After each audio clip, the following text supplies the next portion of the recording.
Hello aspirants, welcome to daily news analysis of the Hindu and Indian Express.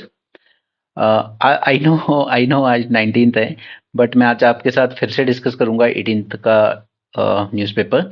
Because कल skip हो गया था, because मेरे iPad में कुछ टेक्निकल इशू आने की वजह से। तो फिर मुझे पूरा रीसेट करना पड़ा उसे, एंड उस वजह से वो वीडियो डिलीट हो गया। So I am recording this again, but मैं नहीं चाहता कि आप इसको स्किप करें। ओके, बिकॉज दोनों ही इंपॉर्टेंट। अगर आपकी कंसिस्टेंसी ब्रेक हो जाती है ना, तो फिर उस चीज़ें समझने में दिक्कत आती है। तो इवन आपसे ज़्यादा मुझे ज़्यादा बेकार लग रहा है दोबारा सेम चीज़ रिकॉर्ड करना। बट थोड़ा सा क्विकली करेंगे। ओके, शॉर्ट में देखेंगे, बट देखेंगे ज़रूर। ठीक है, Pakistan slams strikes by Iran and recall it's envoy. अब देखिए, इसको एक बार समझ लेते हैं अलग से कि हुआ क्या है यहाँ पर।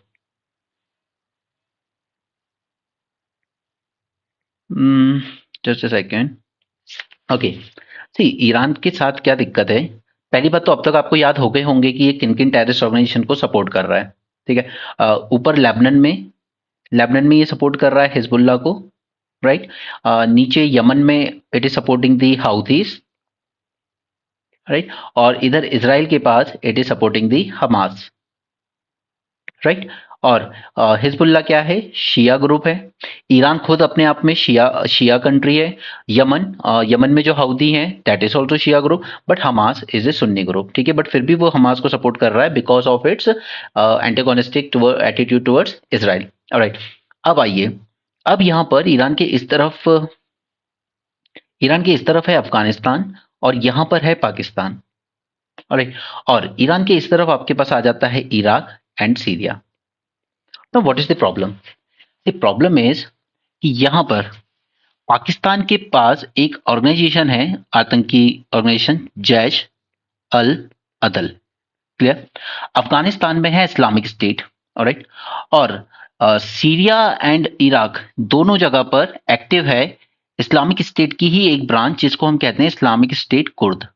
ठीक है, क्योंकि यहाँ पर टर्की, ओके, कहाँ गया, ठीक है, इधर कहीं ऊपर आपके पास टर्की ले लीजिए। ठीक है, टर्की, सीरिया, इराक, ईरान, इन चारों कंट्रीज की थोड़ी थोड़ी टेरिटरीज पर टर्की जो कुर्दिश पॉपुलेशन है वो रहती है, and they are demanding their own independent state. Okay, first thing तो कुर्दिश अपना खुद का स्टेट चाहते हैं, और वो इन चार कंट्रीज में रहती है, टर्की, सीरिया, इराक, ईरान। ये याद रखिएगा। ठीक है, टर्की, सीरिया, इराक, ईरान। ठीक है, क्वेश्चन अगर कभी प्रीलिम्स में आ जाए तो यू शुड नो। नेक्स्ट, अब ईरान ने क्या किया है, इसने इंगेज कर दिया। इसके सबसे बड़े दुश्मन कौन से थे? US, Israel. तो हमास के साथ उसने इंगेज कर दिया इसराइल को। अरे यार, ये क्या हो रहा है इसमें? ओके, इसने हमास के साथ इंगेज कर दिया इसराइल को। ठीक है, और यहाँ पे हाउदीज के साथ इंगेज कर दिया इसने यूएसए को। ठीक है, उसका मिशन चल रहा है, मिशन ऑपरेशन प्रॉस्पेरिटी गार्जियन। ठीक है, तो यूएसए बिजी हो गया अपने काम में, इसराइल बिजी हो गया अपने काम में, तो ईरान को थोड़ा सा ब्रीदिंग स्पेस मिल गया अपने इन एनिमीज को टैकल करने का, that is Islamic State Kurd branch. Okay, Islamic state in Afghanistan side, and Pakistan side पर जैश अल अदल को। ठीक है, इन सबको हैंडल करने के लिए ईरान को मिल गया एक थोड़ा सा ब्रीदिंग स्पेस, क्योंकि यूएसए इसराइल दोनों बिजी हैं। ठीक है, नीचे उसकी एक और जो कंट्री है जो उसको परेशान करती है वो है सऊदी अरेबिया। ये है सुन्नी कंट्री।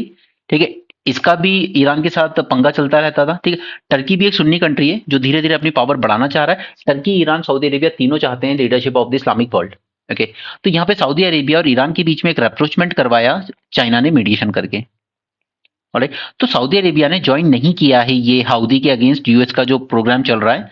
ठीक है, इसको ज्वाइन नहीं किया है। उसका एक रीजन यही है कि पहली बात तो कि ये ईरान से वापस से उस तरह के रिलेशन नहीं चाहता जो अभी थोड़े सुधर रहे हैं। दूसरा, कि ये ऐसा इंटेंशन नहीं दिखाना चाहता वर्ल्ड को या अरब वर्ल्ड को कि यार मैं तो इसराइल के साथ हूं पैलेस्टीन के अगेंस्ट। ठीक है, इस वक्त यूएस को सपोर्ट करना, जो कि अनकंडीशनली इसराइल को सपोर्ट कर रहा है, यानी कि सऊदी अरेबिया कहीं ना कहीं ये हिंट दे देगा इसको ज्वाइन करके, इसके ऑपरेशन को, कि मैं भी कहीं ना कहीं इनडायरेक्टली इसराइल के सपोर्ट में हूँ, पैलेस्टीन के साथ नहीं। ठीक है, तो सऊदी अरेबिया ने ज्वाइन नहीं किया, यूएनए भी ज्वाइन नहीं किया। ठीक है, इवन इवन जो यूएस के अलाइज हैं like Japan, okay, Australia, France, Italy, ठीक, इन लोगों ने भी ज्वाइन नहीं किया मिशन ऑपरेशन गार्जियन प्रॉस्पेरिटी को, इनका क्या रीजन हो सकता है ज्वाइन ना करेगा? इनका रीजन यही है कि रेड सी से हम नहीं चाहते कि हमारे ट्रेड को इंटरप्ट हो, ठीक है। इसलिए आप याद कीजिए कि इंडिया के जो फॉरेन मिनिस्टर हैं मिस्टर जयशंकर, वो अभी ईरान ट्रिप पे गए थे। क्यों? क्योंकि यही कहने के लिए कि देखिए हमारा आपके साथ कोई इशू नहीं है, अपने हाउदी रेबल्स को कंट्रोल में रखिए, इंडियन ट्रेड को हार्म ना करें, ठीक है। क्योंकि ये हाउदी रेबल्स रशिया की ट्रेड को बिल्कुल हार्म नहीं कर रहे, बिकॉज रशिया ईरान के साथ क्लोज है, ठीक है। तो ये जितनी भी कंट्रीज हैं जो यूएस के करीब मानी जाती हैं, ये ईरान के साथ पर्सनली नेगोशिएट कर रही हैं कि अपने ये जो रेबल्स हैं इनको कहिए कि आपकी जो भी है इजरायली बाउंड शिप पर अटैक करना है करो, but Indian bound ship, Japanese bound ship, इन पे अटैक ना करो। ऑलराइट, तो अब न्यूज ये है कि जैश अल अदल के ठिकानों पर बम्बार्डमेंट की है ईरान ने, ठीक है। और पाकिस्तान ने कहा है वी विल रिटेलिएट। और इस वक्त जब मैं ये रिकॉर्ड कर रहा हूं तो 19 का पेपर भी आ चुका है और उसमें यही दिया है कि यस, पाकिस्तान ने भी रिटेलिएट किया और हमला किया है। तो आई होप कि आपको ये पूरे इस रीजन की पिक्चर समझ में आ गई होगी, ठीक है। तो अब आ जाते हैं न्यूज पे, अब आपको सब चीजें समझना इजी हो जाएगा। ओके, नाउ पाकिस्तान ने कहा है we have a right to respond, तो उसने कर ही दिया है खैर ऑलरेडी, ठीक है। डिप्लोमेटिक रिलेशंस नीचे चले गए काफी, क्योंकि इस जब ये हमला हुआ ना तब ईरान के जो एनवॉय थे वो तेहरान ही गए हुए थे पाकिस्तान से निकल के, ठीक है। तो उनको कह दिया कि आप वहीं रुकिए, अब मत आना वापस, ठीक है। और पाकिस्तान ने ईरान से अपना जो एनवॉय था उसको वापस बुला लिया, ठीक है। तो इनकी लड़ाई थोड़ी सी बढ़ती जा रही है। ऑर्गेनाइजेशन कौन सा है? जैश अल अदल, जिसने परेशान कर रखा है इनको, ठीक है। Iran has share no information prior to the strike, ये कहना है पाकिस्तान का। बट ईरान कह रहा है कि मैं पिछले साल से इसको पाकिस्तान को कह रहा हूं कि आप ये आतंकियों को कंट्रोल कीजिए। नेक्स्ट यहाँ पर सुप्रीम कोर्ट का कुछ ऑब्जर्वेशन है, जस्ट वन लाइनर, अगर कभी काम आए तो, ठीक है। It says that authorities need to be conscious that no incitement to violence and hate speech are permissible, ठीक है। चाहे वो किसी भी पॉलिटिकल पार्टी के लोग करें, किसी भी तरह के हेट स्पीच परमिसिबल नहीं होने चाहिए, ये इंश्योर करना चाहिए डिस्ट्रिक्ट मैजिस्ट्रेट को और एसपी को। ये यहाँ पे एक जगह है बेलगाम नाम की, ठीक है, जो कर्नाटका और महाराष्ट्र आपस में लड़ते हैं कि ये हमारी है हमारी है। तो यहाँ पर महाराष्ट्र के अंडर में है अभी, तो वहां पर अपनी कोई हेल्थ स्कीम इंप्लीमेंट कर रहा था वो, तो कर्नाटका ने कहा कि आप इंप्लीमेंट मत कीजिए, ठीक है। ये जो 865 बॉर्डर टाउन है ये हमारे हैं, ठीक है। तो ये एक स्टेट बॉर्डर डिस्प्यूट चल रहा है दोनों में, हम इसको क्विकली करेंगे, ठीक है, ज्यादा नहीं।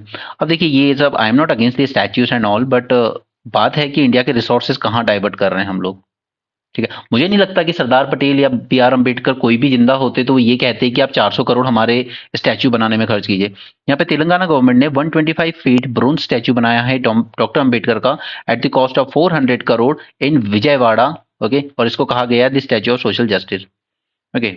Not against the statue, but आप जानते हैं कि बच्चों को स्कॉलरशिप देने की बात आती है तो 3-3 साल पेंडिंग हो जाती है इनकी स्कीम्स, ठीक है। बट जो सिर्फ बच्चों को सिखाते गए कि पढ़ो, ठीक है, कुछ नहीं सिर्फ पढ़ाई करो, ठीक है, शिक्षित बनो, संगठित रहो और संघर्ष करो, ये उनका नारा था। और बट अब क्या हो रहा है उनके नाम पे पॉलिटिक्स, हो तो हम देख ही रहे हैं। Anyway, India defends Iran sides its position of no compromise against terrorism, यानी कि पाकिस्तान पर जैश अल अदल पर जो अटैक किया ईरान ने, उसको इंडिया ने इनडायरेक्टली सपोर्ट किया है कि बिल्कुल टेररिस्ट के against their should be zero tolerance policy, ठीक है।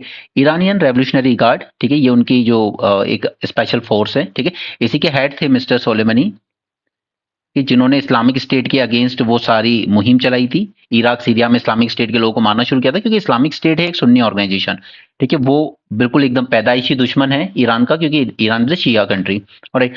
तो इनको फिर फाइनली यूएसए ने 2020 में बॉम्बिंग में मार गिराया, ओके। और इन्हीं की अभी जो वो थी मेमोरियल, ठीक है, वहीं पर इस्लामिक स्टेट ने बॉम्ब ब्लास्ट किया था जिसमें 100 ईरानियन सिटीजन मारे गए थे, राइट। तो इसके हेड हुआ करते थे वो ईरानियन रेवोल्यूशनरी गार्ड के, ठीक है। इसने अटैक किया जैश अल अदल के टेररिस्ट ग्रुप है जो, ठीक है। India had an uncompromising position on terrorism, Iran strike against Kurdish areas in Iraq as well as Syria, okay. और एंड आई टोल्ड यू कि जो टर्की, ठीक है, सीरिया, इराक और ईरान, इन 4 स्टेट में फैली हुई है दिस कुर्दिश पॉपुलेशन, ओके। और चारों स्टेट ये मानते हैं कि अगर एक जगह पर किसी एक कंट्री में अगर इन लोगों ने अपना ऑटोनमस रीजन हासिल कर लिया तो फिर ये बाकी जगह पे डिमांड करने लगेंगे। तो ये चारों कंट्री एक चीज में यूनाइट होती हैं कि कुर्दिश लोगों को तुरंत सब्जुगेट कर देना है, ठीक है। ये जो कुर्दिश लोग हैं, अब उनकी नजर में तो टेररिस्ट ही हैं जो इंडिपेंडेंस मांग रहे हैं, ठीक है। तो उनको सब्जुगेट करने में सारे एक हो जाते हैं। तो ईरान इराक पर भी अटैक करता है कुर्दिश एरिया में, यहाँ सीरिया में भी करता है, ठीक है। युगांडा में चल रहा है इस वक्त नैम समिट, और इसके अलावा G77 समिट भी चल रहा है। It indicates support for Iran despite the growing tensions in the West Asia between Iran and US over Israel war on Gaza, US strike on Yemen and attacks by Houthi rebel on the ships. ठीक है, तो ये सारे issues थे जिस वजह से foreign minister Iraq की विजिट पर थे। पाकिस्तान के केयर टेकर हैं, प्राइम मिनिस्टर हैं इस वक्त अनवर उल हक, क्योंकि उनके यहाँ इस तरह का नॉर्म है कि अगर चुनाव आ रहे हैं तो जो भी रूलिंग पार्टी होती है वो रिजाइन करती है, केयर टेकर गवर्नमेंट बनती है कुछ मंथ के लिए और फिर एक न्यूट्रल इलेक्शन कराने की कोशिश की जाती है। ओके, अब प्रॉब्लम ये है कि यहाँ पर है इस वक्त पाकिस्तान में केयर टेकर पीएम। ठीक है, ऑब्वियसली आर्मी का सपोर्ट हमेशा हो रहेगा, तभी आप बन सकते हो। दूसरी तरफ है मिस्टर नवाज जो कि अभी अभी एक्साइल से बाहर निकल के आए, ठीक है, देश से बाहर चले गए थे। दूसरी तरफ है इमरान खान, अरे इमरान खान जो कि जेल में है। तो अब जरा इनकी पॉलिटिकल सिचुएशन देखिए, ये आदमी दिखाना चाहेगा कि मैं एक बोल्ड आदमी हूँ, बोल्ड प्राइम मिनिस्टर हूँ, ठीक है। आर्मी दिखाना चाहेगी, आदमी चाहेगी कि हमारा जो पॉन है, कठपुतली है, इसको स्ट्रांग दिखाना है पब्लिक की नजर में ताकि इलेक्शन में फायदा हो, ठीक है। और ये जो दोनों हैं, ये दोनों कहीं ना कहीं कोई जेल में पड़ा है, कोई एक्साइल में था, अभी आया वापस, ठीक है। तो पाकिस्तान की ओवरऑल कहने का मतलब ये है कि पाकिस्तान की जो पॉलिटिकल सिचुएशन ऐसी है कि वो इसको पूरा एक फायर पावर प्रोवाइड करती है कि हाँ आप ईरान पर और अटैक करो, ठीक है, और अपने आप को शो करो कि यू आर स्ट्रांग, ठीक है। क्योंकि हमने पिछले डिस्कशन में एक लाइन देखी थी कि इस वक्त वो दौर वापस आ गया है जब political leaders are using, they are using warfare for their political gain, alright, using warfare for political gain. ये नॉर्म था सेकंड वर्ल्ड वॉर के टाइम। जितनी वॉर हुई है, second world war, first world war, वो कहीं ना कहीं लीडर्स के उस एम्बिशन की वजह से। आज अगर इसराइल में, इसराइल इतनी लंबी वॉर खींच रहा है ना वहां पर गाजा में, तो उसका रीजन है मिस्टर नेतन्याहू, ठीक है। क्योंकि मैंने आपको बताया था ये वॉर शुरू होने से पहले इनके अगेंस्ट काफी प्रोटेस्ट चल रहे थे कंट्री भर में, ठीक है। एक साल में 4 बार इलेक्शन हो चुके थे और ये मेजोरिटी नहीं ला पाए, कोई भी पार्टी मेजोरिटी नहीं ला पाई, ठीक है। फ्रेगमेंटेड वर्डिक्ट आता था पब्लिक की तरफ से, राइट। उसके बाद ये प्रोटेस्ट चल रहे थे क्योंकि ये कुछ जुडिशियल रिफॉर्म कर रहे थे अपने यहाँ पर, जिसके आगे जिसमें प्रोविजन ये था कि जजेस की अपॉइंटमेंट प्राइम मिनिस्टर करेंगे।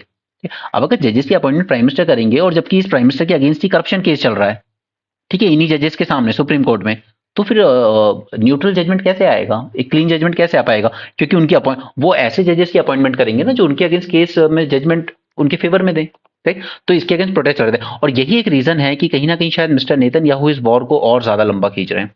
पहले आपने कहा कि हम सिर्फ नॉर्दर्न गाजा पर करेंगे हमला, ठीक है, लेकिन अब आप सेंट्रल और सदर्न गाजा पर भी आपने बम्बार्डमेंट शुरू कर चुकी है, ठीक है। आप सीज फायर के लिए एग्री नहीं हो रहे हैं। तो वैसे ही कुछ हाल पाकिस्तान में भी हो सकते हैं और शायद ये ईरान के साथ जो इशू है थोड़ा सा लेंदी हो सकता है।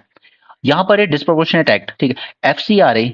इसको मैं आपको पहले भी समझा चुका हूँ न्यूज़पेपर एनालिसिस के साथ, बट इसको मैं आपको दोबारा ब्रेनस्टॉर्मिंग में भी पढ़ाऊंगा, ठीक है। प्रोबेबली आज ही करवा दूंगा या फिर मैक्सिमम कल हो जाएगा, ठीक है।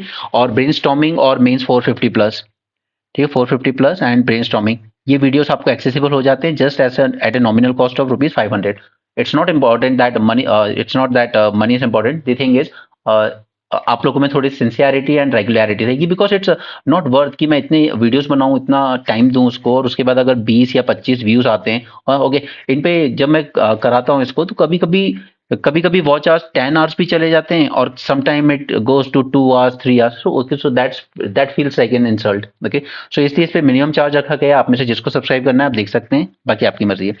Anyway, disproportionate act, centre for policy research, इसका कैंसिल कैंसिल कर दिया गया है एफसीआरए लाइसेंस, ठीक है। इसको मैंने पहले भी डिस्कस किया था, दोबारा डिस्कस करूंगा। इसमें 2 बार अमेंडमेंट किए गए, 2010 में और 2021 में, ठीक है। दोनों हमारे लिए काफी इंपॉर्टेंट है। नाउ सी, इन पे एलिगेशन क्या लगाए गए कि आपने डाइवर्ट किया है foreign donation to fund protest and legal battles against developmental projects and misutilise foreign contribution to affect India's economic interest. अब देखिए एक बात बताइए, जैसे सपोज कीजिए कि इस वक्त छत्तीसगढ़ में चल रहा है एक फॉरेस्ट को कट डाउन किया जा रहा है एक माइनिंग प्रोजेक्ट के लिए, ठीक है। अब यहाँ पर एक तो एनवायरमेंट हार्म हो रहा है, दूसरा एनवायरमेंट तो हार्म हो ही रहा है, दूसरा ट्राइबल के लाइवलीहुड वगैरह भी डिस्टर्ब हो रही है, ठीक है, उनके लैंड राइट्स भी जा रहे हैं। तो अब इसके अगेंस्ट अगर कोई ऑर्गेनाइजेशन लिटिगेशन फाइल करता है कोर्ट में, ओके, तो उसमें फीस वगैरह जो भी चार्जेस लगेगी वकील की वगैरह वो सब देने पड़ेंगे, राइट। तो ये काम अच्छा कर रहा है कि बुरा कर रहा है, doesn't matter to us as of now, ठीक है। बट द थिंग इज कि ये फी देने के लिए उसको कहीं से तो फंडिंग लेनी पड़ेगी ना, वो एक सिविल सोसाइटी ऑर्गेनाइजेशन है, अगर वो ट्राइबल्स के लिए या एनवायरमेंट के लिए आवाज उठा रहा है तो उसको कहीं से तो फंडिंग लेनी पड़ेगी। अभी फंडिंग अगर फॉरेन डोनेशन से आई है, ठीक है। तो अब आप क्या कह रहे हो कि आपने ये डोनेशन जो आया था उसको यहाँ लिटिगेशन पर्पस में यूज कर रहा है इंडिया की जो डेवलपमेंट प्रोजेक्ट्स थे उनको रोकने के लिए, ये एलिगेशन लगाए आपने इस पे। ओके। नाउ इन लोगों ने कैंसिल कर दिया है एफसीआरए रजिस्ट्रेशन, और ये रजिस्ट्रेशन कैंसिल होने के बाद आप फॉरेन से फंडिंग नहीं ले सकते अब। Okay, making it organisation ineligible to receive foreign donations. अब दिक्कत ये है कि ये जो एक्ट है ना, इसमें इस तरह के नॉर्म्स डाले गए हैं कि publishing current affairs programmes using foreign funds is prohibited under section 3। तो अब पहली बात तो ये कि क्या ये गलत है या सही है? देखिए, कुछ हद तक सही भी है, कुछ हद तक गलत भी है। क्योंकि सपोज कीजिए कि अगर फॉरेन की कोई कंपनी है, ठीक है, सपोज चाइना से एफिलिएटेड है, यूएसए से एफिलिएटेड है, वो यहाँ के सिविल सोसाइटी ऑर्गेनाइजेशंस को पैसा देती है, पैसे लीजिए और इस तरह की करंट अफेयर मैगजीन निकालिए, इस तरह के वो निकालिए कि जितने भी प्रोजेक्ट चल रहे हैं, ठीक है, जैसे न्यूक्लियर पावर प्रोजेक्ट आया तो ये लोगों की लैंड राइट्स छीन लेगा, फिर यहाँ पर डिजास्टर होने के चांसेस हैं एंड ऑल दो। ओके, करंट अफेयर के नाम पे आप इस तरह की चीजें चला सकते हो। दूसरा, फॉरेस्ट में कोई माइनिंग प्रोजेक्ट अगर आया है तो उसमें चलाइए कि यहाँ पर ट्राइबल्स को मारा जा रहा है, उनको जबरदस्ती उनके घरों से निकाला जा रहा है, उनकी जमीनें छीनी जा रही है। ठीक है, तो इस तरह की न्यूज आप लोग ना चलाएं, इसलिए ये बंद किया गया। ठीक है, कि प्रोहिबिट किया गया कि आप कोई भी करंट अफेयर प्रोग्राम्स यहाँ नहीं चला सकते अंडर सेक्शन 3 ऑफ एफसीआरए। अब एक और बात देखिए, ये प्रोहिबिट करता है acceptance of foreign funds bye political parties. But मैंने आपको इलेक्ट्रल बॉन्ड्स के जो वीडियो कराया था 450 में, उसमें मैंने आपको बताया था कि पॉलिटिकल पार्टीज को फंडिंग, फॉरेन फंडिंग अलाउ कर दी है इस गवर्नमेंट ने 2017 के आसपास। ठीक है, बट उन्होंने अलाउ की है इलेक्टोरल बॉन्ड्स के थ्रू। ठीक है, बट ये क्या प्रोहिबिट करता है? It prohibit acceptance of foreign funds bye political parties, public servants, judges, journalists, and publishers of a registered newspaper or company engaged in production or broadcast of audio news, audiovisual news or current affairs program through any electronic mode। Electronic mode के through आप नहीं कर सकते। Okay, ऐसा नहीं कि आपको foreign से ऑनलाइन पैसा मिला और आपने यहाँ पे करंट अफेयर में कुछ निकाल दिया। Okay, that is prohibited. तो ये सब माइन्यूट पॉइंट्स है जो यूपीएससी आपसे प्रीलिम्स में पूछेगा, इसको ध्यान रखिएगा। कोई कोचिंग की मैगजीन हेल्प नहीं कर पाएगी इसमें, आपको कोई इतने माइन्यूट पॉइंट्स ऐड नहीं करता उसमें। Okay, now research being equated with current affair programme, ये सीपीआर का कहना है कि हमारी जो रिसर्च थी उसको ये लोग करंट अफेयर प्रोग्राम के तौर पे दिखा रहे हैं। CPR is registered under act for carrying out educational activities. अब गवर्नमेंट का कहना है कि आप रजिस्टर हुए थे एजुकेशनल एक्टिविटीज कैरी करने के लिए, तो आप ये लिटिगेशन वगैरह कहाँ से फंड करने लगे? कोर्ट में जाके लिटिगेशन एंड ऑल। ठीक है, आपका तो काम सिर्फ एजुकेशनल एक्टिविटीज तक था। ओके, क्योंकि ये लिटिगेशन फाइल की इन्होंने अगेंस्ट कोल और माइनिंग प्रोजेक्ट्स वगैरह। ठीक है, बाकी ये एफसीआरए को मैं आपके साथ ब्रेनस्टॉर्मिंग में और डिटेल में डिस्कस करूंगा, आप उसमें जरूर ज्वाइन करिएगा। रेनफॉल राइजिंग, अब ये इन्होंने सब डिस्ट्रिक्ट लेवल यानी तालुका लेवल पर इस तरह के ये असेसमेंट कराएं, बट ये इतना माइन्यूट चीजें याद नहीं रहती है। बस आप याद ही रखिए कि कुछ डिस्ट्रिक्ट्स हैं या कुछ तहसील्स हैं, या आप बस इतना याद रखिए कुछ रीजन है जहां पर रेनफॉल में राइज देखने को मिला है, but at the same time कुछ ऐसे भी हैं जहां पर डाउनफॉल देखने को मिला, यानी रिडक्शन देखने को मिला। ठीक है, तो कुछ में बढ़ रहा है रेनफॉल, कुछ में डिक्रीज हो रहा है, यानी कि आप कह सकते हो कि क्लाइमेट की जो वैगरीज थी, ठीक है, वो और ज्यादा फ्रीक्वेंट हो रही है। ऑलराइट, ठीक है। अब हमारे यहाँ तीन तरह से हमें बारिश मिलती है, राइट, यू नो। एक तो साउथ वेस्ट मानसून से आती है, एक नॉर्थ ईस्ट से आती है, मोस्टली तमिलनाडु केरल साइड। ठीक है, और एक तीसरी आती है विंटर शावर्स जो मेडिटेरियन साइड से आते हैं। ठीक है, वीट प्रोडक्शन में जो हेल्प करते हैं। तो ये तीन तरीके से हमको बारिश मिलती है इंडिया में, राइट। नाउ, और वरी की बात यह है कि सबसे ज्यादा रिडक्शन देखने को मिला है ना रेनफॉल में, वो मिला है हमें इंडो गैंगेटिक बेसिन में, जो कि इंडिया का half of the agriculture production करता है। तो इसमें रिडक्शन होना यानी हमारी फूड सिक्योरिटी पे सीधा सीधा थ्रेट। अब एक और न्यूज याद कीजिए जो मैंने पिछले दिन आपके साथ डिस्कस की थी, दैट इज कि इस वक्त ग्लेशियर्स में, ठीक है, जो हमारे रीजन है जैसे कश्मीर है, ठीक है, उसी तरीके से हमारा हिमाचल है, उत्तराखंड है, इनमें क्या हो रहा है कि इस साल स्नो नहीं गिर रही है। अब इससे क्या फर्क पड़ेगा? वो अलग बात है कि वहां का टूरिज्म अफेक्ट हो रहा है, ठीक है, उनकी लाइवलीहुड अफेक्ट हो रही है, उसी तरीके से उनका एग्रीकल्चर अफेक्ट होगा, Apple and saffron and so on. ठीक है, और but at the same time ये नहीं हो रहा है, तो उससे अल्टीमेटली उनका ग्राउंड वाटर वगैरह भी अफेक्ट होंगे, बट इससे कहीं ज्यादा अफेक्ट होंगे हमारे ग्लेशियर्स। ग्लेशियर्स कैसे? क्योंकि देखिए ग्लेशियर्स क्या है, समर्स में मेल्ट होते हैं, तो हमारी जो पेरिनियल रिवर्स हैं, ठीक है, उनमें पानी आता है। ठीक है, जबकि हमें पता है कि हमारे इंडिया में बाकी की जो रिवर्स हैं सेंटर में इधर इधर की, ठीक है, these are not perennial rivers, क्योंकि कोई ग्लेशियर्स नहीं है जो समर में इनको सप्लाई करे, से मानसून में पानी आएगा।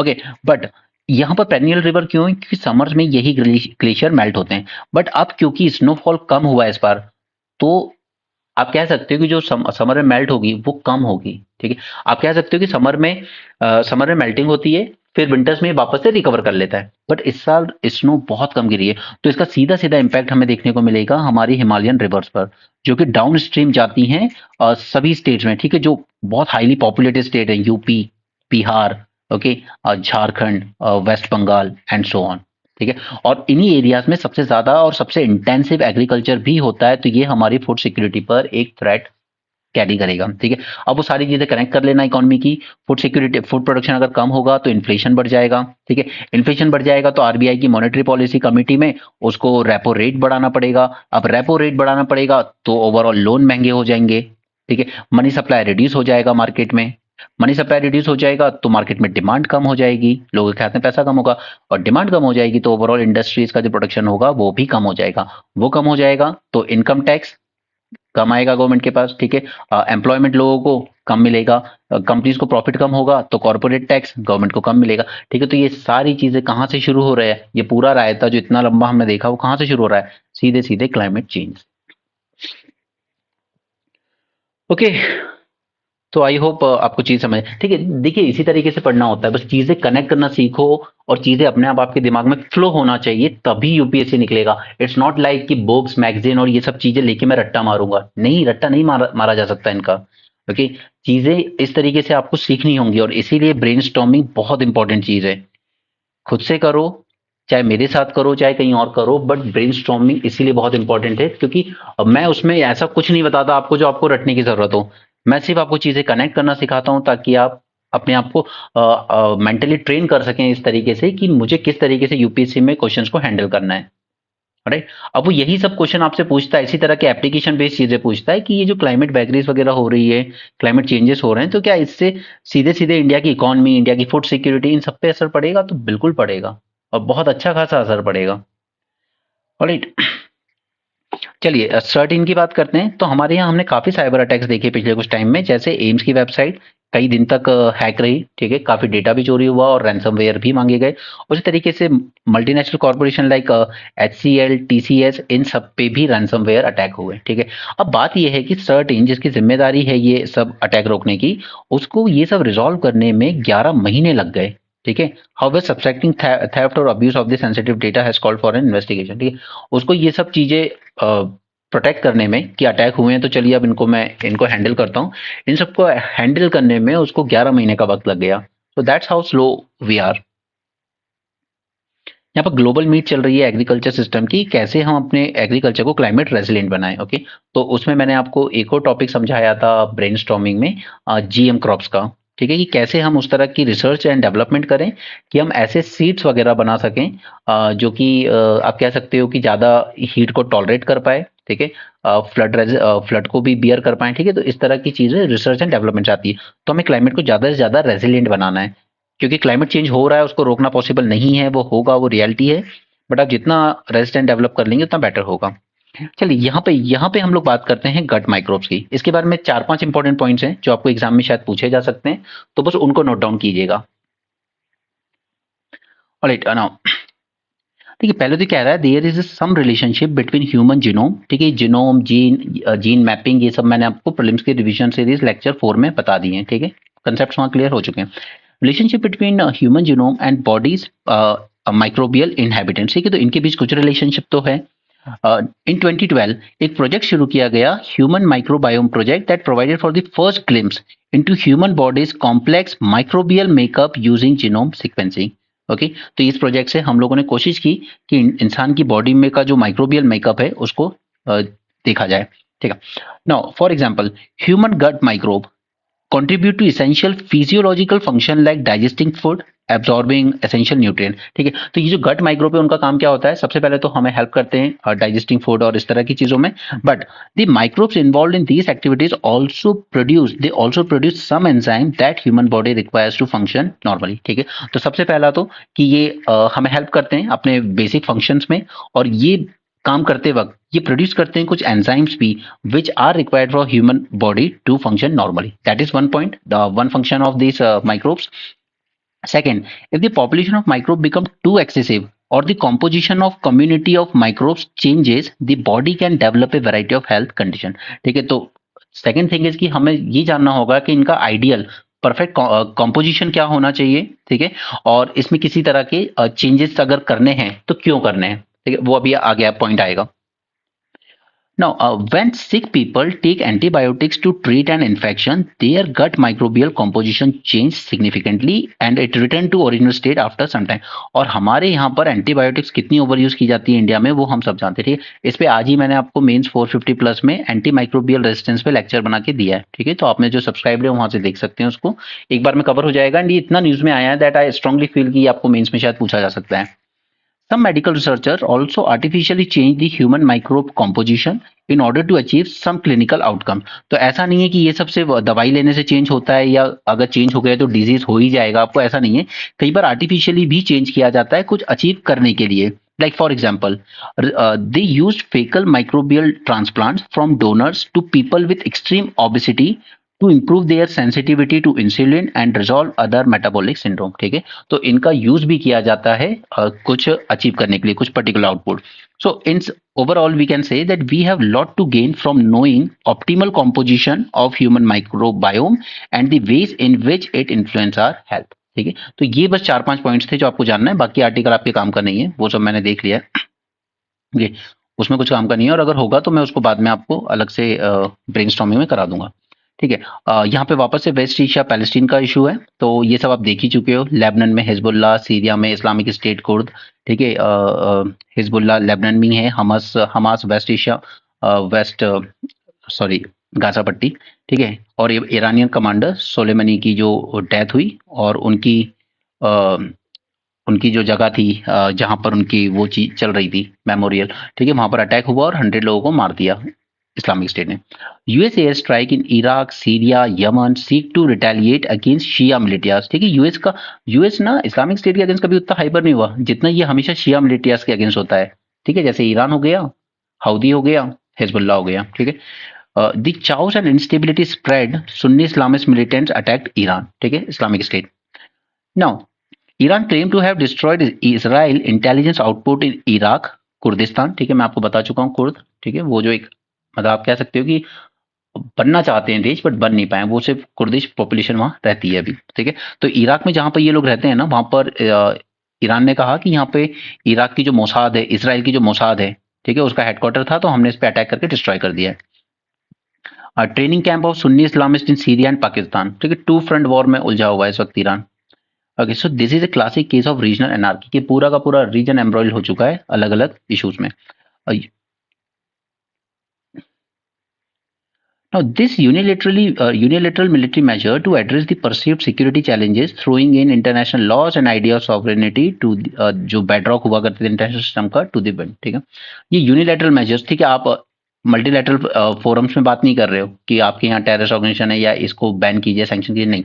आप यूनिलेटरली बस अपनी अटैक करके डिस्ट्रॉय करने की कोशिश कर रहे हो, तो ये तो फिर पूरे इंटरनेशनल लॉज को साइडलाइन कर देगा.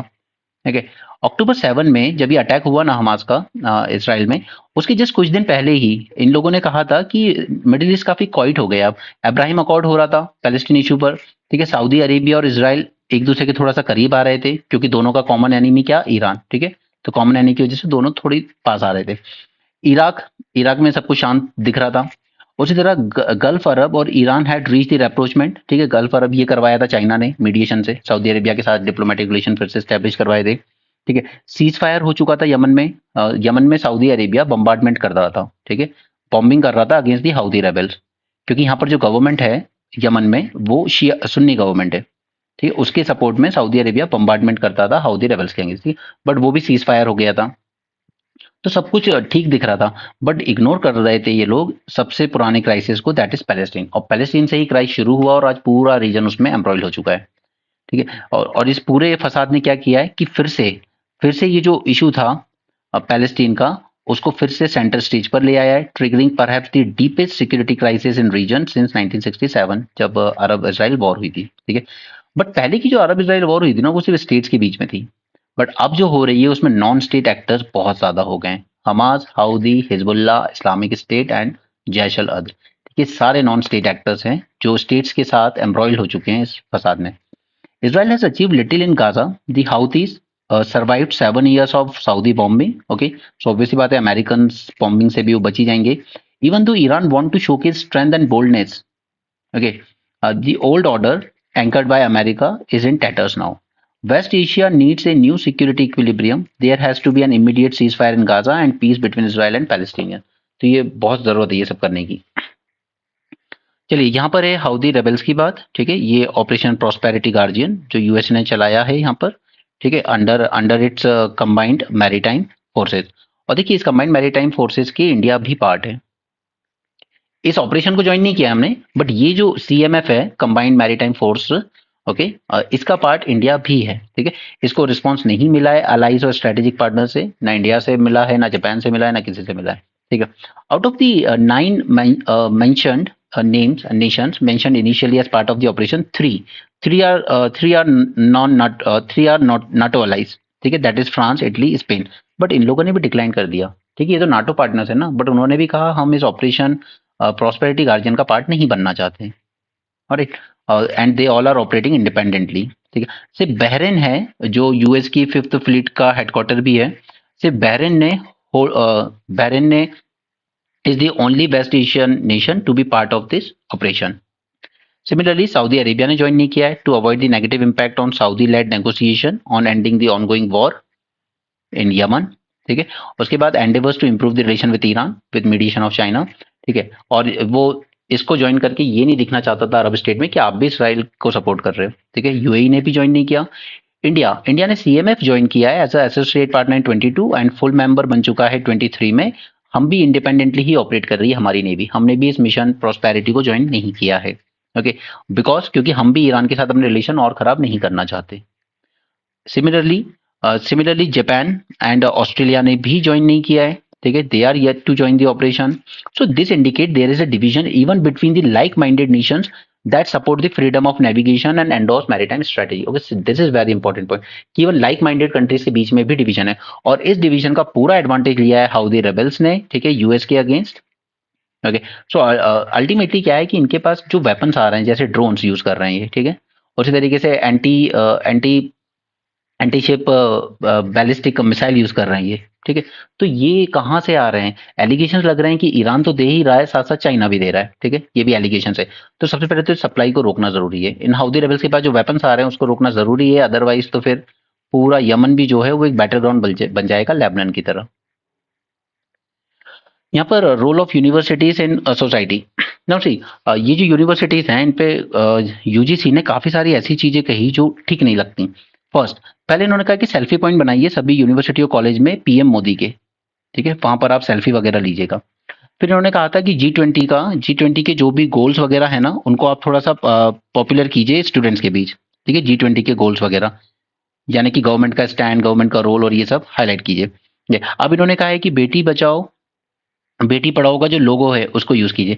तो ये सब इतनी माइन्यूट जो चीजें की जा रही है ना ये ठीक नहीं है। यूजीसी की हम बात करते हैं कि यूनिवर्सिटीज को ऑटोनॉमी होना चाहिए, ठीक है, वहाँ वो एक ऐसी जगह होनी चाहिए जहां पर क्रिटिकल थिंकिंग अलाउ हो, ना कि आपकी थिंकिंग को मोल्ड करने की कोशिश की जाए गवर्नमेंट के फेवर में, ठीक है। इसी तरीके से मैंने आपको बताया था कि रेलवे रेलवे क्या कर रहा है, ठीक है, रेलवे ने भी कहा है कि सेल्फी पॉइंट बनाइए पीएम मोदी के, ठीक है। थ्री डी बनेंगे, 6.5 लाख कॉस्ट है उसकी पर स्टेशन, ठीक है। 2D बनेंगे, 1.5 लाख कॉस्ट है पर स्टेशन, ओके। तो ये जो हो रहा है पब्लिक के रिसोर्सेज का misuse, that is a very bad thing, ठीक है। तो यहाँ पर UGC directive to universities and colleges to install union governments Beti Bachao Beti Padhao logo, okay, is treated as another attempt to curtail academic freedom. Earlier, they were asked to conduct activities such as generating awareness of G20 meetings, Swachhta campaign. UGC required the colleges to create a selfie point for featuring the Prime Minister. ठीक है, so these academic institutions they act as a carrier of their political propaganda, becoming more transient, and the concept of university being vehicle of free thought would fall wayside. Okay, this is an important point. Next, it is an attempt to stifle the higher study centers from maintaining spaces of dissent. ठीक है, कभी JNU famous हुआ करता था government के against decent के लिए, आज वहां पर पूरी तरीके से एबीपी का दबदबा है, ठीक है, इसलिए अब वो न्यूज में ही बहुत कम रहता है। सिमिलरली आईआईएससी इंडिया का बेस्ट इंस्टीट्यूट है, ठीक है, बैंगलोर में हेडक्वार्टर है, उसने एक डिस्कशन ऑर्गेनाइज किया था यूएपीए के यूज और मिसयूज पर, ठीक है, बट ऊपर से गवर्नमेंट की तरफ से डंडा हुआ, ठीक है, और उन्हें ये डिस्कशन कॉल ऑफ करना पड़ा, ठीक है। सिमिलरली जेएनयू में कुछ बच्चों ने प्रोटेस्ट किया था तो उन पे इम्पोज कर दिया गया 20,000 का फाइन। अगर आप प्रोटेस्ट को वही नहीं दोगे तो फिर तो आप ह्यूमन टाइप के बच्चे क्रिएट कर दोगे, ठीक है। 17 साल 18 साल में आप कॉलेज जाइए, 21 साल 4 साल तक आपको ट्रेन किया जाएगा एज ओबीडियंट पर्सन, और आप कभी क्वेश्चन नहीं करेंगे किसी को, आप कभी गलत के अगेंस्ट आवाज नहीं उठाएंगे, वो सब चीजें खत्म हो जाएंगी आपके अंदर से, ठीक है। तो फिर और आज जो पावर में है ना, जो सेंटर में जो लोग पावर में बैठे हैं, ये वही लोग हैं जो इमरजेंसी के अगेंस्ट फाइट कर रहे थे कभी, और आज आप खुद ऐसे बिहेव कर रहे हो कि एक अनडिक्लेयर्ड इमरजेंसी की तरह फील करा रहे हो। No, can a democracy survive without a dissenter and critical thinkers? Okay, not possible. क्योंकि हमारे यहाँ जो वर्ल्ड ओवर रेनेसा हुआ, इंडिया में जो रेनेसा हुआ राजा राम मोहन राय के टाइम, उसका सबसे इंपॉर्टेंट पिलर क्या था? रीजन।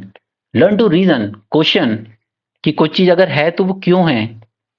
ऐसा नहीं बिजली गरज रही तो भगवान गुस्सा हो रहे हैं, रीजन क्या है उसका, क्यों गरज रही है, राइट, दैट सॉर्ट ऑफ, उसी को कहते हैं Renaissance. Such discussions are crucial in functioning democracy regardless of anyone's ideology or belief system. Placing restrictions on the articulation of one's opinion or ideas can negatively impact academic work and hurt research environment. Okay, लोगों के free thought पर restriction नहीं लगानी चाहिए। Next, democracy is part of India DNA, ठीक है, ये खुद प्राइम मिनिस्टर ने कहा था, और प्राइम मिनिस्टर ने ये भी कहा था कि India is mother of democracy, but आप खुद उस डेमोक्रेसी को स्टिफल कर रहे हो। There is lack of concern for freedom of conduct, civic discourse that are vital for participatory democracy to thrive. VDM institute एक रिपोर्ट निकालता है, एकेडमिक फ्रीडम इंडेक्स, ठीक है, इसमें इंडिया बॉटम 30% में आया है, ठीक है। इंडिया का स्कोर सिर्फ 0.38 रहा है, even below Pakistan. Okay, India ने इतनी पुअर रैंकिंग सिर्फ एक ही टाइम देखी है, ड्यूरिंग इमरजेंसी ईयर, और आज देख रहे हैं। अनलाइक इन न्यूजीलैंड, न्यूजीलैंड में academic freedom is part of their constitution, ठीक है। इंडिया में ऐसा कुछ नहीं है कि academic freedom is part of a constitution, but वहां पर है, ठीक है। हमारे यहाँ पर जो राइट टू फ्री स्पीच है उसी पे सब्सिड्यूम है ये एकेडमिक फ्रीडम, बट ये आता है सब्जेक्ट टू रीजनेबल रिस्ट्रिक्शन, और ये रीजनेबल रिस्ट्रिक्शन लगा दी जाती है कॉलेज स्टूडेंट्स पर in the name of sedition law, section 124A कि आप कुछ अगेंस्ट नहीं बोल सकते ज्यादा, and more commonly misuse clause of 295A that is hurting religious feeling, ठीक है। आप कोई रिलीजियस प्रैक्टिस को क्वेश्चन कर लीजिए, आप इस सेक्शन के अंडर में जेल में दिखाई देंगे। Next, there is a gradual erosion of institutional autonomy including selection of vice chancellor. ये तो हमें पता ही है, वाइस चांसलर के सिलेक्शन वगैरह जो होते हैं वो सब पॉलिटिकल अपॉइंटमेंट है, जो भी पार्टी पावर में होगी स्टेट में, ठीक है, वो अपने ही लोगों को बिठाएगी। तो आज अधिकतर जो अपॉइंटमेंट हो रहे हैं वाइस चांसलर कॉलेजेस में, दे ऑल आर सम और समहाउ एफिलिएटेड टू आरएसएस।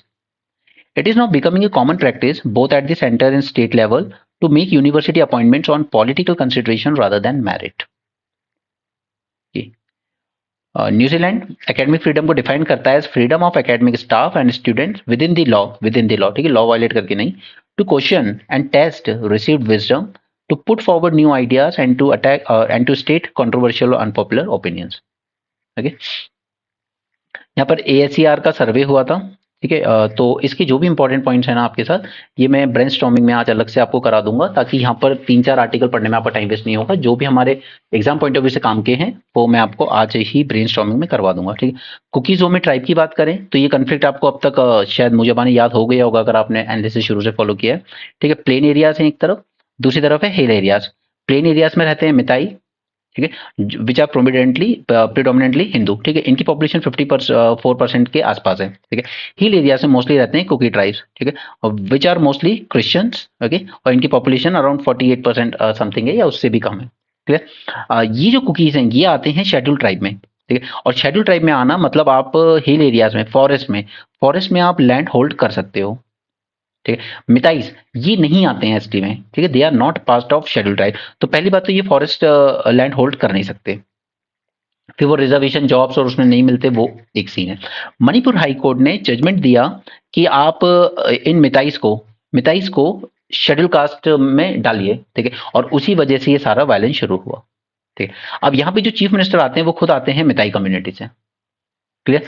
तो अब यहाँ पर कुछ एक डेलीगेशन सेंटर के पास गए थे, अब सेंटर ने स्टेट को कहा है कि आप एक कमेटी बनाइए और हमें बताइए कि कुकीज को, ठीक है, कुकी एंड जो, ठीक है, इनको निकाला जा सकता है क्या एसटी से, और मिताइस को शामिल किया जा सकता है क्या एसटी में, क्लियर। ये बात है, क्योंकि इनका लॉजिक क्या है इसके पीछे, इनका कहना है कि जो कुकी जो है ना, they were not indigenous to Manipur, ठीक है, ये सब इलीगल माइग्रेंट्स थे, ठीक है, लीगल हो चाहे इलीगल हो, बट ये माइग्रेंट्स थे। अब यहाँ पर क्या है कि एसटी लिस्ट जो बनाई गई थी उसमें लिख दिया गया एनी कुकी, एनी जो, ठीक है, इससे क्या हुआ कि जो लोग म्यांमार से आए, ठीक है, या बांग्लादेश से भी आए, बस वो कुकी थे, ठीक है, तो मणिपुर में आगे सेटल हुए और उनको ऑटोमेटिकली रिजर्वेशन का बेनिफिट मिल गया, बिकॉज वो लोग कुकी ट्राइब से बिलोंग करते थे, इरिस्पेक्टिव कि वो वहां के नहीं है, वो कहीं और से माइग्रेट होकर आ रहे हैं, बट उनको बेनिफिट दिया गया।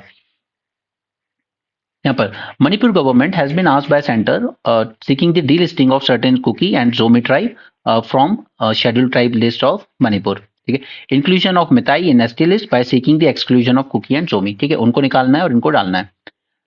All this violence was triggered by Manipur High Court, which directed that state government to send a recommendation on the Meitei's inclusion in ST list to center, ठीक है, ये इस वजह से वो सब शुरू हुआ था। अब सिमिलर रिक्वेस्ट उल्टी आई है, ठीक है, यहाँ पे बोला था कोर्ट ने कि स्टेट सेंटर को रिक्वेस्ट करे, अब सेंटर ने खुद ही बोला है स्टेट को, ओके, कि over representation to delist Kuki and Zomi tribe there is potential for widening the existing divide, तो अब ये लड़ाई और ज्यादा वाइड हो सकती है। Now, inability to own a land in forested hill district because only ST can own a land. तो मेटाइस ये चीज नहीं मिल पाती थी, इसलिए उनकी डिमांड थी। The move could also have implications on the criteria used to define the group, which is unchanged since the Lokur Committee introduced in 1965. Lokur committee ने क्राइटेरिया बताया था कि किसको ST माना जाएगा, ठीक है, तो वो क्राइटेरिया तब से ऐसा क्या ऐसा ही है। अब मणिपुर में क्या है कि लैंग्वेज इस तरह की यूज की गई है, एनी मिजोलुशाई, एनी जो या एनी कुकी टाइप, अब ये कहीं से भी आ रहे हो मणिपुर में, इनको रिजर्वेशन मिल जाता है, ओके, और मणिपुर का कहना है they are not indigenous to the land of Manipur, right, उनका कहना है कि इनका कोई मेंशन था ही नहीं प्री इंडिपेंडेंस सेंसस जो सेंसस हुआ करते थे, ठीक है, सो ये एम्बिग्यूटी सारी इस वजह से, any Mizo any Kuki in the ST list allegedly aided illegal immigrants from Myanmar and Bangladesh, clear. Taiwan का आपको पता ही है, ठीक है, मैंने आपको चाइनीज रेवोल्यूशन शॉर्ट में समझा ही दिया था, कभी अगर समझाना होगा दोबारा तो मैं ब्रेनस्टॉर्मिंग में करवा दूंगा उसको, ठीक है। यहाँ पर जो प्रो डेमोक्रेसी पार्टी थी वो जीत गई है, और चाइना जो कम्युनिस्ट पार्टी ऑफ चाइना है, जो मेनलैंड चाइना में रूल कर रही है, उसको लगी हुई है थोड़ी सी मिर्ची, ओके, और ताइवान का सिर्फ एक ही सिग्निफिकेंस है कि वर्ल्ड के 90% से ज्यादा जो high tech semiconductor and chips हैं वो ताइवान ही बनाता है, ऐसे चाइना इसको लेना भी चाहता है, बट यूएसए और दूसरी कंट्रीज कभी नहीं चाहती कि ताइवान चाइना के अंडर में जाए, बिकॉज आज के टाइम में ये सेमीकंडक्टर एंड चिप्स को कंट्रोल करना, यानी कि सीधे सीधे आर्टिफिशियल इंटेलिजेंस या जिसको हम कहते हैं इंडस्ट्रियल 4.0, उस रेस में आगे निकलना है, ठीक है। आगे चलते हैं, ये सब मैंने अब तक समझा दिया, आपको समझ में आ गए होंगे, इराक, सीरिया, पाकिस्तान, इन सब पे क्यों अटैक कर रहा है इसराइल, ठीक है, वो सब मैं आपको समझा चुका हूँ। Greenland has lost more than 20% ice than previously thought. अब देखिए, ये जो ग्रीनलैंड से जो आइस मेल्ट हो रही है उससे क्या होगा, अल्टीमेटली सी लेवल राइज होगा, ठीक है, सब जगह, और फिर क्या होगा, जो कोस्टल एरियाज हैं, ठीक है, या कोस्टल कम्युनिटी है, उनकी लाइवलीहुड वगैरह उन सब पे थ्रेट आएगा, राइट। यहाँ पे south Korea, Japan and US ने एक जॉइंट नेवल एक्सरसाइज कंडक्ट की है, क्यों, क्योंकि नॉर्थ कोरिया ने धमकी दी थी, ठीक है, वो न्यूक्लियर स्टेट भी है और वो करता रहता है हरकतें मिसाइल वगैरह चलाने की। ओके, इंडियन एक्सप्रेस देखते हैं कल का फटाफट। जी देखिए, ट्रस्ट मी, आप लोग जो ब्रेन स्टॉर्मिंग को मीन्स 450 प्लस फॉलो कर रहे हो ना, जो जो भी कर रहे हैं आप में से, ये आपको बहुत ज्यादा रिटर्न देगा, बहुत अच्छा मल्टीपल रिटर्न देगा, एंड सिर्फ ऐसा नहीं है कि रिटर्न देगा, बट ऑन डेली बेसिस ये आपका काफी ज्यादा टाइम सेव करेगा, ठीक है। सेम चीजें बार बार रोज रोज न्यूज़पेपर में पढ़ने से बेटर है कि एक बार ही उसको थॉरोली जान लो, समझ लो, और ये समझ लो कि हमें इसको एग्जाम में, मेंस में कैसे यूज करना है, ओके, ये आपका डेली टाइम भी बचाएगा। Okay, so that is the best thing that you should join. Now Pakistan warned the consequences as Iran strike terror bases, ये हम देख चुके हैं, ठीक है। उसके बाद आगे चलते हैं,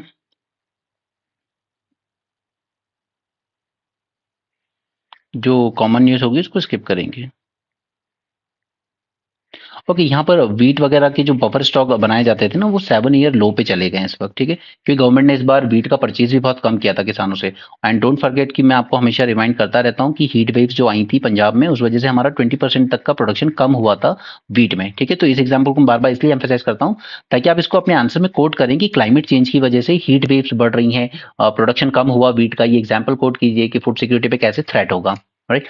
wheat stock depleted to a 7 year low just 163 lakh tonnes of the cereal, ठीक है। बट इवन अभी भी ये कम से कम जो हम मिनिमम बफर मानते हैं कि 138 लाख टन होना चाहिए ताकि 3 महीने की जरूरतें मीट हो सके कंट्री की, ठीक है। तो उस बफर से तो ऊपर है, बट फिर भी 7 साल में जितना था उसमें अभी सबसे कम गया है ये, ठीक है। ये सब मैं समझा चुका हूँ आपको, जेनोसाइड वगैरह और इंटरनेशनल कोर्ट ऑफ जस्टिस पे और इसकी पूरी आज तक की अचीवमेंट वगैरह पे मैं आपको मेंस 450 प्लस में लेक्चर बना के दे दूंगा आज, ओके। यहाँ पे ये कह रहे हैं क्लासरूम्स तो ठीक है, बट स्मार्टफोन्स, अब जैसे ASAR सर्वे उसने कहा है कि 90% बच्चों के पास, जो उसे सर्वे किया 14 टू 18 ईयर्स के बच्चों का, 90% बच्चों के पास स्मार्टफोन है, ठीक है। तो अब देखिए, एक तो होता है फॉर्मल एजुकेशन, कॉलेज यूनिवर्सिटी उन सब में मिलने वाला, और दूसरा होता है नॉन फॉर्मल एजुकेशन, ठीक है। जैसे आप अपने इसमें मोबाइल वगैरह में कुछ ऐसी चीजें देखते हो कि यार एग्रीकल्चर में ये चीजें मिला दो तो इससे बेटर हो जाता है, ठीक है।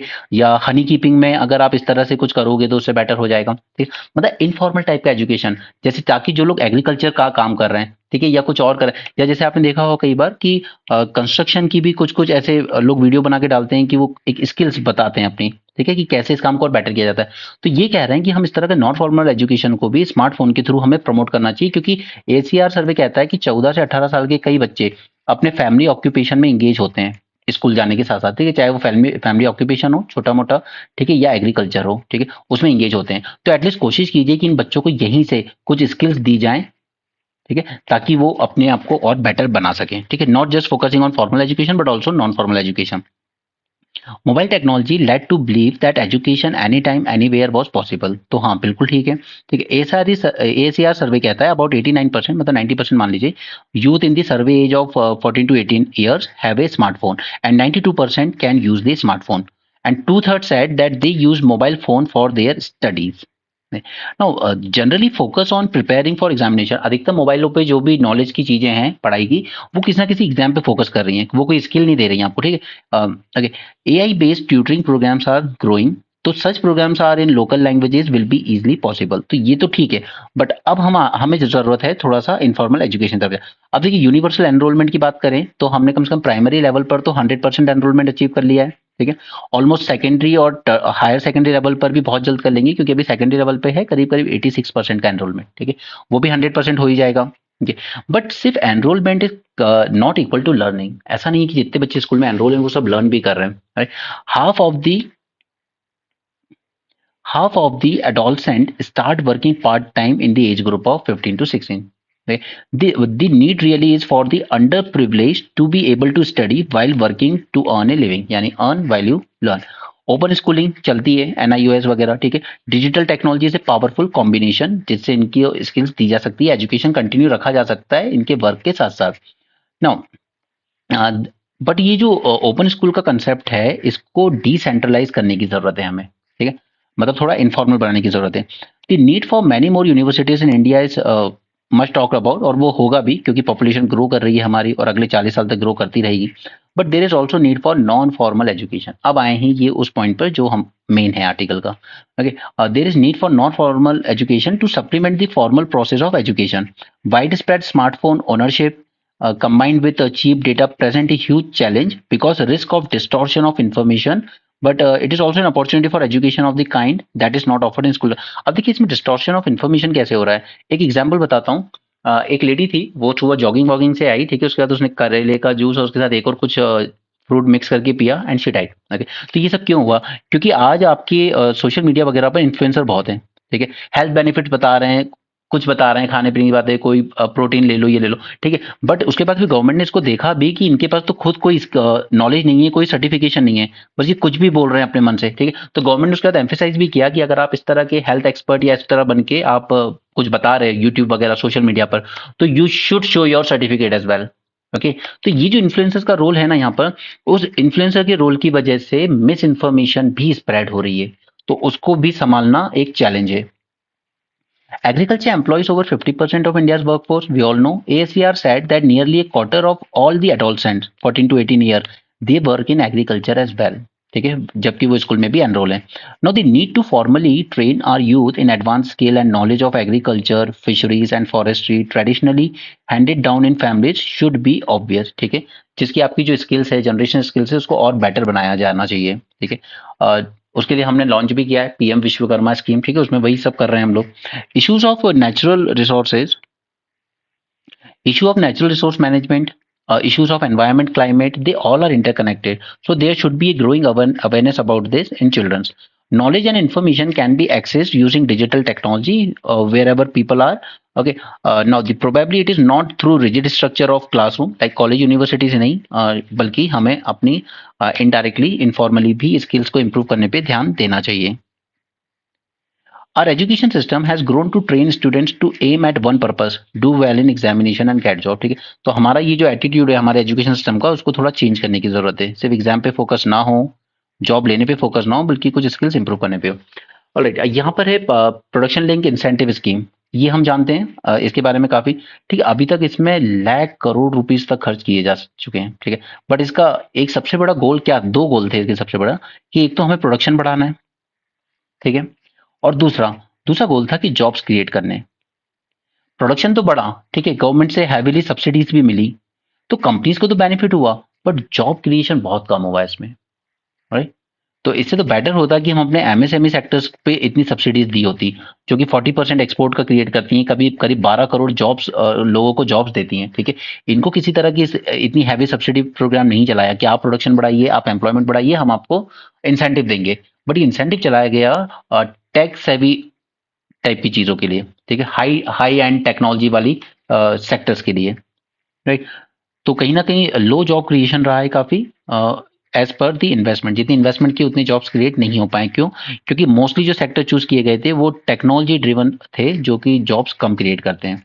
The nature of the product is such that the highly technology driven and requires requirement of manpower is limited। okay, तो this is a big concern in industry 4 revolution जो हम कहते हैं। और ये स्कीम का एम क्या था, यदि पता नहीं क्या हो रहा है इसमें आज। The scheme aim is to attract the investment in key sectors and cutting-edge technology, ensure efficiency, bring economy of size and scale and manufacturing sector, and make Indian companies and manufacturers globally competitive।